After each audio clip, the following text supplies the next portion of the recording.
Hello there, Sarah. Okay, sorry for the delay getting your work to you. Just a bit of a backlog. A lot of students are on the course at the moment.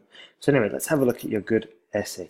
So experts throughout both the developing and developed world have debated whether the mix of cultures that exist in the world, which is transforming our planet into a global village, is a positive or negative development. Fantastic. Be careful about taking words directly from the question because we can't get points for them. Okay, so how else could we have phrased this? Transforming our planet um, into a globalized system, maybe. Yeah, we can modify one of the adjectives, or we can substitute, one of the nouns. Is a positive or negative development? Good. Some believe that this mix of different cultures may have more benefits than drawbacks, which personally I strongly agree with. Good. This essay will discuss both sides using examples from the ONU and Oxford University to demonstrate points and prove arguments. Okay, so be careful. I had to Google ONU, and it looks like it's the Spanish version, or the Spanish words for United Nations. So we'd have to say the UN. Okay, so be careful there. To demonstrate. So apart from that, it's good. On one hand, there is ample evidence, good, that our planet is becoming a multicultural place where people from all over the world live together. However, this interchange can bring negative effects. Firstly, there are, be careful, add this to your error list. Check in for simple mistakes. It would be a shame to lose points there. Firstly, there are huge differences between some cultures, such as the lifestyle, the language, and even the personalities of each citizen. Good. Unfortunately, some people do not share the same ideas as others, and this can lead to xenophobia, Okay, that's not too bad, actually. Yeah. Do not share. Unfortunately, some people do not share the same ideas as others, and this matter leads to it. Yeah, that's what I wanted to say. I would hedge this can, okay? Because in the UK, sometimes there's difference of ideas, but it doesn't lead to xenophobia, okay? So what's more accurate is if we say it can lead. It's called hedging. For example, recent empirical research, good, by the ONU, by the UN, demonstrated that in 30% of the industrialized countries, with the arrival of new citizens, racism and xenophobia has increased in the last 3 years. It's fine. That's good.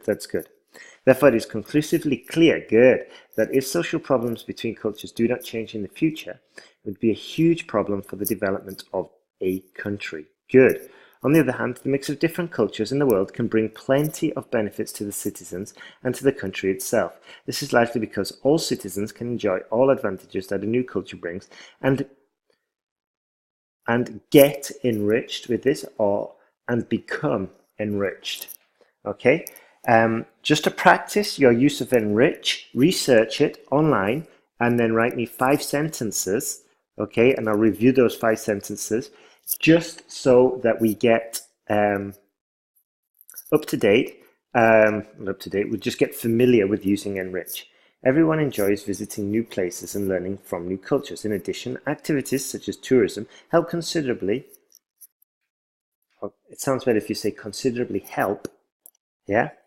Help considerably or considerably help. Yeah, considerably help the economy of a country and its development. For instance, recent research, because it's plural noun, by Oxford University claims that in 2017, the country's most visited superlatives, yeah, were those where, not where those were, without the H, with those which have more multicultural citizens. Good. Consequently, it is possible to state beyond doubt that a mix of cultures in a country allows not only to learn different lifestyles, but also adds to the development of a country. Okay, good sentence there. We just got a bit mixed up towards the end, but also,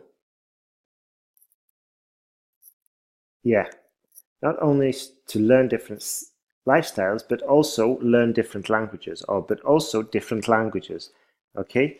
But because we've got a different verb, we said to the development, we have to say, but also adds to the development of a country, or also enriches the development of a country.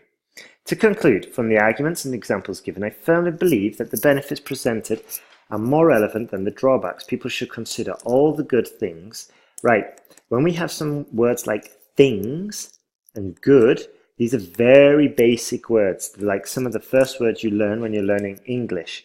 So what could we say instead? Positive benefits of, let's see, economic aspects or economic benefits. Yeah, there's so many other words that we can use rather than good things. So be careful there. That learning from, okay, people should consider all the positive developments that learning from a new culture brings to our lives and to our country. Good. All right, thus, I strongly believe that the mix of cultures in our planet can benefit considerably its development. Okay, so be careful here. We've said development quite a lot, yeah? And we said benefits quite a lot as well. So be careful about repetition. Also, let's try and keep it academic because we keep saying our and I. I mean, it's okay in the conclusion, but maybe we could have said this instead of our because we don't share the same country, our country, yeah? So it's not very accurate. If you're talking about our country, I assume you are representing your country, which might be, I don't know, Spain or Italy or I don't know, or Russia, wherever, yeah? So it sounds like you're arguing in favor of your country, Russia or Spain, whichever it is, okay? Or maybe Latin America. So people should consider all the positive aspects that learning from a new country brings to its population, full stop, okay? Population basically is the same as lives and country. And thus, I strongly believe that the mix of cultures can considerably benefit development, yeah, or can, let's see, can bestow numerous economic advantages for a country. You see, there were like 3 or 4 words there that we haven't mentioned before, and it goes to enrich our score. So well done there, good work. So task 1, dear Sir, Madam, good. Remember there's a little space here when we start, okay? Indentation here. I'm writing to express my dissatisfaction with the service that my family and I have received last Saturday in your restaurant. That family and I, yeah, here the simple past is more appropriate. That I received last Saturday in your restaurant because the service is finished, it's ended, that event has ended, okay? Whereas if we use the present perfect, it means something slightly different. It's like up to this point in time, which is also true, but it's more accurate to say that I received last Saturday in your restaurant. Allow me to explain the situation. Good. I made a reservation in your restaurant for the 1st of September, Saturday. When we arrived to the place, the restaurant personnel, see, here we've got a lot of repetition again. We could just say the personnel told us that all the tables were full and there was not, and there wasn't, there was not space for my family, or there was not space for my family and me. As a consequence, we had to wait outside for 1 hour. In addition to this, okay, sorry, there were no space is the way to say it. Sorry about that. In addition to this, when I called your restaurant in order to make the reservation, I asked if the gluten-free menu would be available this day. However, 4 members of my family could not consume or eat anything because all the gluten-free that day was over, or had all the gluten-free options had ran out. That was the correct phrase, yeah? Had ran out. And there, yeah, had ran out. And agotado, I think. Before leaving, I requested your personnel just to pay half of the full price, no Z, of the dinner due to the fact that 7 members of my family could not eat it. So just delete that out of 10, okay? It's not necessary. Even though they agreed with my petition, it took more than half an hour until we got the bill. In my opinion, this experience was unacceptable. I therefore suggest that I be given a full refund of the bill paid. Finally, I'd like to suggest to your staff to be aware of the menu items they offer and the availability of those in order to avoid these circumstances. Regards, Sara Garcia. Good work, Sara. Very impressed. Just be careful.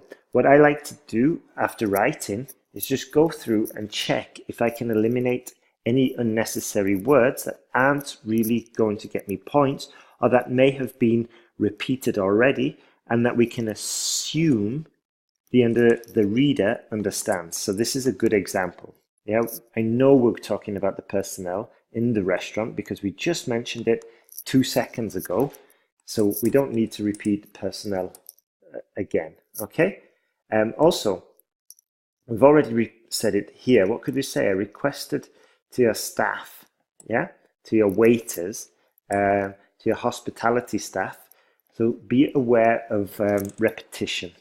Apart from that, it's excellent work. Have a look at the email I sent you. Once again, I apologize for the delays. Have a look at the email and yeah, hope to hear from you soon. Take care, Sarah.